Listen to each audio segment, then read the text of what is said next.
Vous l'avez compris maintenant, ChatGPT est un outil hyper puissant, mais malheureusement, comme tout outil, ChatGPT a aussi ses limites. Donc, dans cette vidéo, nous allons explorer 2 à 3 limites principales, et puis au cours de la formation, on va parcourir d'autres limitations. Vous allez par vous-même comprendre les limitations de ChatGPT. Mais dans cette vidéo, j'aimerais me concentrer sur les 3 limites que j'aimerais qu'on ait tous en tête avant de commencer à travailler avec ChatGPT.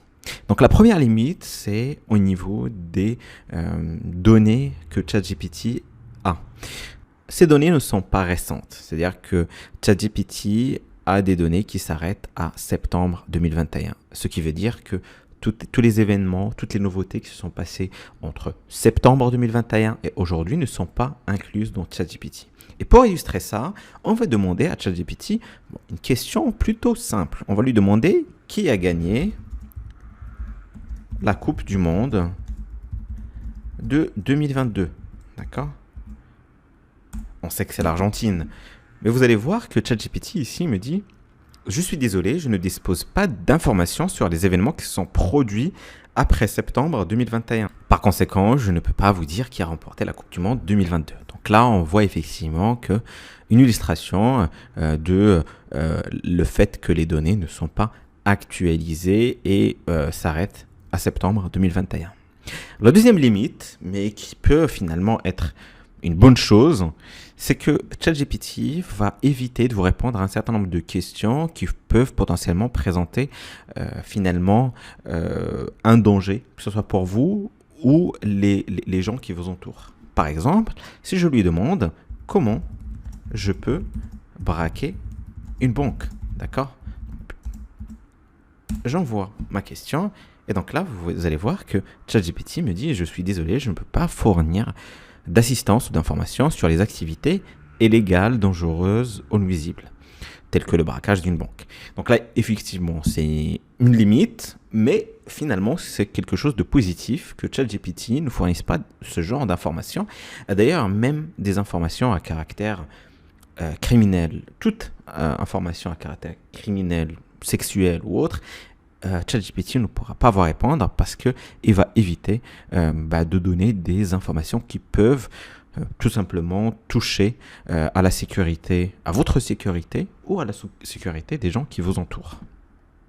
Et puis la troisième limitation, c'est que ChatGPT va des fois vous donner des informations ou des réponses qui ne sont pas cohérentes. Donc, ne prenez pas ce qu'il vous dit pour argent comptant. Il faudra toujours vérifier plus ou moins ce qu'il va vous produire. Donc, par exemple, si vous lui demandez d'écrire un article de blog sur un sujet, ne prenez pas ce qu'il va dire comme argent comptant et vérifiez ce qu'il a écrit pour que vous soyez tout à fait en ligne avec ce qu'il a écrit. Et même au niveau des réponses, il se peut effectivement qu'il se trompe.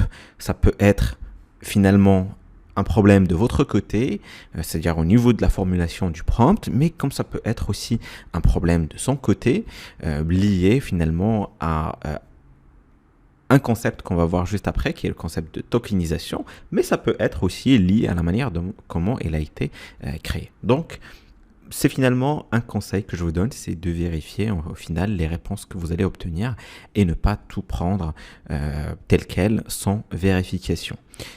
Et quatrième point bonus, entre guillemets, c'est que effectivement ChatGPT va avoir de temps en temps des lags, donc des surcharges, et donc il peut finalement des fois ne pas être accessible ou prendre énormément de temps pour répondre à une question plutôt facile ou plutôt simple.